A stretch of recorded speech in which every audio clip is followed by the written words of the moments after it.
everybody, JC here with another T&I toy review. And today's review is in association with JediInsider.com, your #1 news source for everything Star Wars.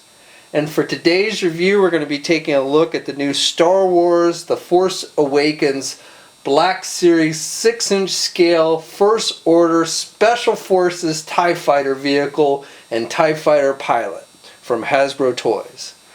And the box it comes in is huge. So the actual thing, the actual packaging measures about just a little bit over 25 inches in width and just about 21 inches in height. So the thing is definitely, huge. Now I haven't seen this in any physical stores yet. I've heard some Toys R Us stores have started to get it, but I have yet to see it. But I can't imagine that many stores are going to carry this on their shelves because it's just going to take up so much room. The thing measures in width 12 inches. So definitely, again, this thing is big. Now I like the packaging. I think it's done in that kind of Black Series design packaging like we see with the action figures. So we've got the black box with the red highlights. You've got the figure down here in the corner. And then you've got some blackened in images of the TIE Fighter. You've got the Star Wars, the Black Series logo up here. And you've got the name of the toy down here in multiple languages. On the one side, we've got in red, again, very similar to what we see with the figures, telling us that this is the #1 vehicle in this wave. This year, this is the first vehicle we're getting, so it's #1, and again we have the name and everything. On the other side we have an image of the TIE Fighter pilot, and again the Black Series logo, and up top we have some images of the TIE Fighter and the actual toy showing some of the features. And then on the back we have a bio in multiple languages for both the TIE Fighter and the TIE Fighter pilot, and then we have some images of the actual toy and showing off various features of it and everything. Okay, so let's get this open and take a look at what's inside. Okay, so before we get to the TIE Fighter itself, let's first take a look at the figure that comes with this vehicle, the First Order TIE Fighter Pilot Elite. Now, we are going to be getting a regular First Order TIE Fighter pilot in the third wave of Force Awakens Black Series figures. So, and as far as I can tell, I was checking out the review of that figure, which actually hasn't been released, but the guys, the Ultimate Toy Collector guys who did a review for us on Jedi Insider, got their hands on that figure. And so I was looking at that figure on their review, and from what I can tell, it basically looks like the only real difference between that figure and this one is the red striping on the helmet. I guess that's what makes them elite. So you will get a crack at basically this figure if you don't want to have to buy the expensive 6-inch TIE Fighter. You will get a crack at an actual First Order TIE Fighter pilot still. But I like this sculpting detail. I mean, the figure is basically just solid black. You've got some shiny black paint on his chest plate, and then you've got like the oxygen controls and stuff like we typically see. I mean, these guys look very similar to the old TIE Fighter pilots. Here's the 6-inch TIE Fighter pilot from the original movies, and so very similar in design overall. Basically the helmets are different. I actually kind of like the old TIE Fighter pilots a little better just because I think they have cooler helmets. These helmets basically just look like Stormtrooper helmets with a visor attached to it and in all black, whereas the old TIE Fighter pilot helmets were kind of unique and actually look like a fighter pilot helmet. But anyway, you've got the hose, the oxygen hose that goes from the controls on his chest up to his helmet. This one just has one as opposed to the two that was on the old TIE Fighter pilot. He's got a belt with a bunch of pouches on it and some straps, and those are separate pieces. They are attached to the legs, so you want to be careful when you're moving the figure around not to pull on it too hard. It doesn't really limit the movement of the figure too much, so you don't really have to worry about that. He's got the again the kind of shinier plastic on his shoulder pads, and he's got that First Order I guess symbol on his shoulder pad. as well. So again, I kind of like the old Imperial logo better than this one, but that is what we're seeing. So I guess that's the new logo for these new guys. On the back, he's got that kind of markings like we see with all the stormtroopers and stuff. And, you know, again, basically just an all-black figure. He does come with a weapon. He doesn't have any place to hold the weapon. He doesn't have a holster or anything, but he does come. Basically, this is kind of like the little blaster like we see with the First Order Stormtrooper, except it's all black with a little bit of silver highlights on it. So I like this weapon. It would have been nice if they'd given him a holster or something. You know, the old TIE fighter pilot had a holster for his rifle, so it would have been cool if we'd gotten something like that. Figure stands just about a little under 6.5 inches tall. It's pretty much the same height as like those First Order Stormtroopers. So here's the Riot Control Stormtrooper that we looked at yesterday, which is part of that Target exclusive 2-pack, and you can see they're about the same height. Articulation is pretty good on the figure and pretty much on par with what we see with other figures in this line, including the first TIE fighter pilot from the original movies. So the head's on a ball joint. Now again, the helmet is connected to that hose, so you want to be careful, but it doesn't really, he can still look to the left and the right pretty good. Maybe a little less to the right is a little restricted because of that hose. And he's got some up and down movement, not a whole lot, but some. Arms are attached with your standard ball hinge joint, but the shoulder pads do kind of limit how much out you can get the arm. Though, I guess you can get it out pretty good still, so that's about as far out as you can get the arm. And then he's got good rotation there. He's got swivel at the elbow, he's got the single hinged elbow, but still has pretty good bending at the elbow. And then he's got the swivel wrists, and he has the hinges on the wrists, so he's got the up and down movement with the hands. He does have a midsection joint right underneath the controls on his chest, so he's got the rotation there. Not a whole lot of crunching. He can look up back a little bit and really can't crunch down too much at all.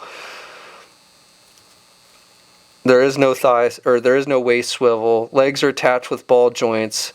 He can do the splits about that much, and he can get his leg forward about that much, and he can do his leg back about that much. He does have a thigh swivel, though again that's a little limited with the strap that comes from his belt down to his leg, lower or upper leg. He's got a double jointed knee, so he's got good bending at the knee. And then he's got ankle pivot and 2 peg holes on the bottom of his feet. Okay, so here's a look at the TIE fighter outside of the packaging, and this thing is huge, especially the wings. There is some minor assembly required. It's very similar to the assembly required with the 3¼ inch version of this toy. So basically you've got the main body of the vehicle, and so you've got to snap on the top canopy, and it just pops on.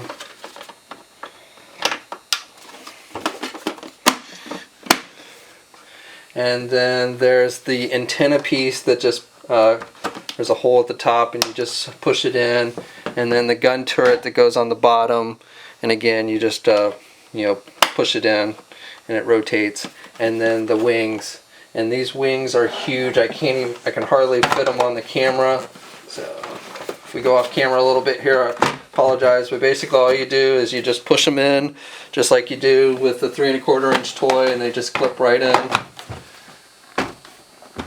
Okay, so here it is fully assembled and out of the packaging, and this thing I can tell you is gigantic.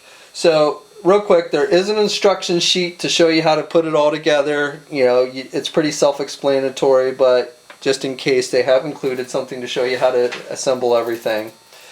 Now, this thing, like I said, is humongous. We looked at the DC Collectibles 6-inch scale Batmobile from their Batman the Animated Series line yesterday, and this thing makes that thing look tiny. So here's the 6-inch figure, and you can see the vehicle totally kind of just dwarfs that figure, as it should, since it is in scale. The wingspan on this thing is over 24 inches in height.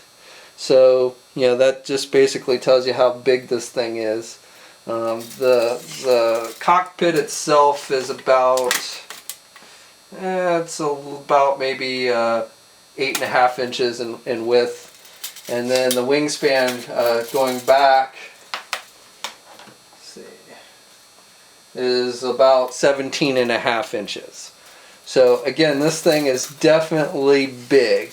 Now the cockpit, and I'll show you inside the cockpit in a minute, it actually holds 2 figures. These new advanced, or these new elite TIE fighters, they actually are 2-seaters, which is pretty cool. And before we get into the inside, let's just go over the outside. So you've got the window, which is basically clear plastic so you can see inside. You've got it's kind of a dark gray color, the TIE fighter itself, not really any wash work or anything. And then you've got the red, and there is some wash on the red, so the red looks a little worn. You got some black wash effect going on with the red. And you've got the red on the cannons, you've got the 2 main cannons, and then you've got this cannon turret which rotates on the bottom. And you've got this antenna thing. I do believe this is an antenna. When I looked at the 3¼ inch version of this toy, I wasn't sure if this was supposed to be an antenna or a sensor of some kind, or a weapon. On the 3¼ inch, the guns actually rotate. You can actually kind of push them down forward, but on this, even though it does have a screw, it does not look like these are really meant to be pushed down, like elevate or anything. So you can rotate it to a certain extent, but it doesn't look like these are supposed to like point forward or anything. So I do believe these are simply supposed to be antennas. You've got a kind of white paneling, and this is very similar to the 3¼ inch toy as far as the plastic used on the wings, just much larger. So on the back, you've got some nice detailing as well. The canopy, you've got windows on the canopy, which again you can see through. And then you've got this back window for the guy who sits in the back and see out the back, which I think is cool. And again, you can see inside with this window. And then you've got I guess these are the jets. So just overall really nice detailing and everything on this toy. Okay, so I've removed the wings and the canopy to try and give you a better look at the inside of the cockpit. Now, just to note, you can remove the side paneling wings, but it doesn't have like the old action feature where you'd hit the button and they pop off. You actually just have to pull them off.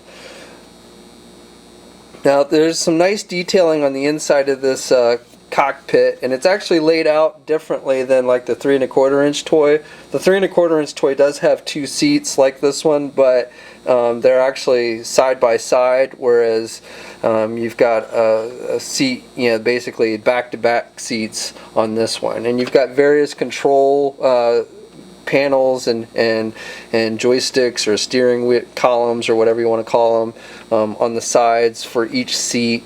I assume, the guy in the back, I don't know if these things are supposed to be able to fly backwards, or if the guy in the back is manning just the weapons, or I don't know how it works, but definitely there's basically 2 there's a middle control panel for each seat, and then 2 side control panels as well. So, and again, having not seen the movie, I don't know exactly how these work. But I guess it'd be kind of cool if these things could actually fly backwards.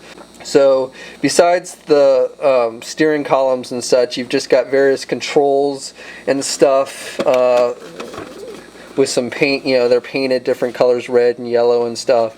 And then even up on the roof, and I don't know how well you can see it, but on the roof there's they've painted like various lights and stuff, I guess, which are supposed to be controls, which are pretty cool.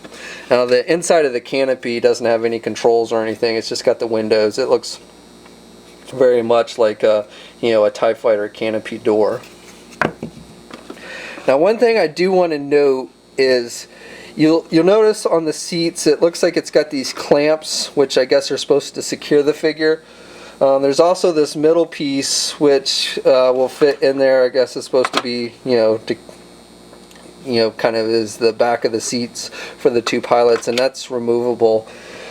But I have not been able to get the figure in there in these seats very well. These clamps are kind of a pain. They actually seem to be a little bit too small, especially with the TIE Fighter pilot that's got the belt and the webbing stuff, gear stuff. So I've not been able to get these in there very well. I mean, you can actually have them, this canopy or this cockpit's big enough you can actually almost have the figure stand and such, but I've not really been able to get them to sit in the seat very well. Now, you'll notice there's two screws here. These little clips are really what kind of hinder them from being able to sit in the seat well. So I don't know if you could unscrew that and take these clips, these seatbelt clip things off. If you can, I may try that and see. Okay, so real quick, I did go on and just unscrew those. They're just Phillip head screws, so I unscrewed it and pulled the little clamps out, and that does allow the figures much more easily to sit down. Now they will, they don't have anything to secure them in the seats without the little clamps, so they'll fit a little looser, but definitely it makes it much easier to get the figures in there without those clamps. So maybe if you have smaller hands you can work better with it, but as it is, if you have problems like I did, you can just unscrew those and remove those clamps, and that'll make it easier to fit the figures in there. And one other thing to note, besides the little seat panel that I showed you, it's also got these arm pieces which you can remove, and they kind of extend up and down a little bit as well. Okay, here's a comparison of the 6-inch scale TIE Fighter to Hasbro's 3 1/4-inch scale TIE Fighter.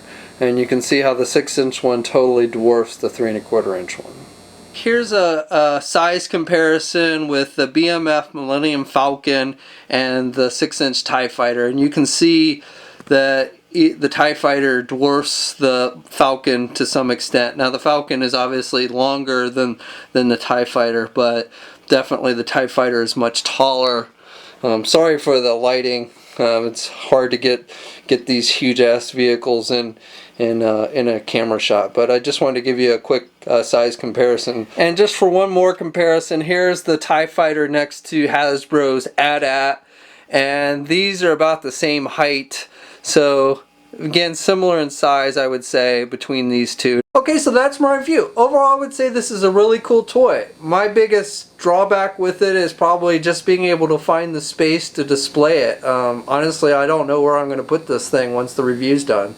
It is so big. You might try hanging it from your ceiling if you've got something strong enough to hold it, but I don't have shelf space really big enough for this thing, so finding a place to display it properly is going to be a challenge. But other than that, and maybe with the clips on the seat making it hard to get the figures to sit down, but that problem's kind of easily remedied by just removing those two screws and removing those clamps, and then the figures sit pretty easily in the cockpit. So no real complaints with this thing. It does cost about $170, so it's not cheap. And again, it is very big, so it's going to take up a lot of room. But if you can find the space for it, I think this is definitely something that you will want to add to your collection. The detailing and the paint applications are nice, the figure's nice, and it's a very cool looking toy. So this is hitting shelves now. I've not seen it in any physical stores, but I have heard that some Toys R Us stores have started to get it. I don't know if we're going to see this on shelves at places like Target and Walmart. They might have it on their websites, but just because of the space, the shelf space this thing's going to consume, I'm not sure that those places are going to actually carry this in their physical stores. But you can also get it at online specialty shops like Big Bad Toy Store, and Amazon.com has it in stock now, and if you're part of their Prime, you can get even free shipping with it, so which is what I did. So we'll have a full gallery of images up at JediInsider.com. There's a link in the description below for that. And as always, leave a comment, let us know what you think. If you're so inclined, please like the video, and if you haven't already, please subscribe, and until next time, I'll catch you later.